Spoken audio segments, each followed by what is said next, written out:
यहां पर आपके लिए यह जानना भी जरूरी है, यह समझना भी जरूरी है कि सरकार के पास पैसा आता कहां से है और खर्च कहां पर होता है। हमने 100 रुपए के हिसाब से सरकार के अकाउंट्स का एक डीएनए टेस्ट आपके लिए तैयार किया है। सबसे पहले सरकार की कमाई की बात करते हैं। मान लीजिए अगर सरकार की जेब में 100 रुपए हैं तो उनमें से 19 रुपए उधार के होते हैं। इसके अलावा कॉर्पोरेट टैक्स से सरकार को 19 रुपए और मिलते हैं। आयकर से सरकार 16 रुपए कमाती है। कस्टम ड्यूटी से सरकार को 9 रुपए मिलते हैं, जबकि एक्साइज ड्यूटी से सरकार को 14 रुपए मिलते हैं। इसके अलावा 10 रुपए सर्विस टैक्स के जरिए आते हैं। सरकार को 10 रुपए की नॉन टैक्स इनकम भी होती है, जबकि नॉन डेट कैपिटल रिसीट से सरकार को 3 रुपए और मिलते हैं। तो यह है सरकार की आमदनी। अब सरकार के खर्च की अगर बात करें तो मान लीजिए सरकार के पास 100 रुपए हैं, तो 100 रुपए में से 10 रुपए विभिन्न योजनाओं में राज्यों की मदद करने पर खर्च हो जाते हैं। इसके अलावा तमाम तरह की केंद्रीय योजनाओं में 11 रुपए दिए जाते हैं। इसके अलावा सरकार 18 रुपए ब्याज का भुगतान करने में खर्च करती है। रक्षा क्षेत्र पर सरकार 100 में से 9 रुपए खर्च करती है, जबकि सब्सिडी पर सरकार लगभग 10 रुपए खर्च करती है। वित्त आयोग को 5 रुपए दिए जाते हैं। राज्यों को टैक्स और ड्यूटी के हिस्से के तौर पर 24 रुपए दिए जाते हैं। इसके अलावा सरकार के 13 रुपए अन्य खर्चों में इस्तेमाल हो जाते हैं। नोटबंदी से देश के टैक्स कलेक्शन पर भी अब असर पड़ा है। नोटबंदी के बाद व्यक्तिगत इनकम टैक्स में अग्रिम कर की वृद्धि दर 34.8% है। और अब आपको सरकार के वित्तीय घाटे यानी फिस्कल डेफिसिट की जानकारी भी दे देते हैं। सबसे पहले आपको यह बताते हैं कि वित्तीय घाटा होता क्या है। सरकार की कुल कमाई और कुल खर्च के बीच के अंतर को वित्तीय घाटा कहते हैं। सरकार ने अगले वर्ष यानी 2017 और 18 के लिए वित्तीय घाटे का लक्ष्य जीडीपी के 3.2% हिस्से को रखा है। वहीं सरकार का अनुमान है कि मार्च 2017 तक वित्तीय घाटा जीडीपी के 3.5% हिस्से के बराबर होगा।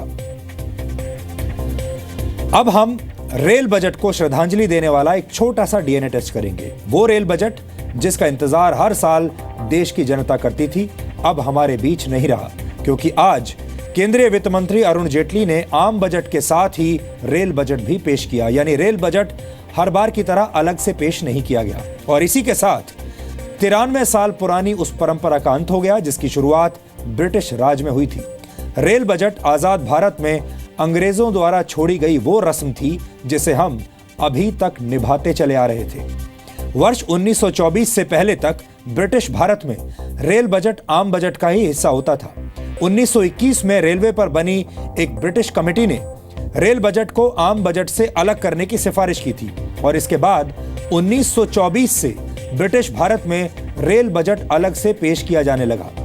ब्रिटिश भारत में अलग से रेल बजट इसलिए जरूरी था क्योंकि आम बजट का 70% हिस्सा रेल बजट ही होता था।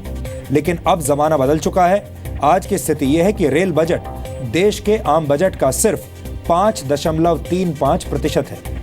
देश के संविधान में भी अलग से रेल बजट का कोई उल्लेख नहीं है। यानी एक तरह से हम ब्रिटिश राज की परंपराओं को ही आगे बढ़ाते हुए चले आ रहे थे।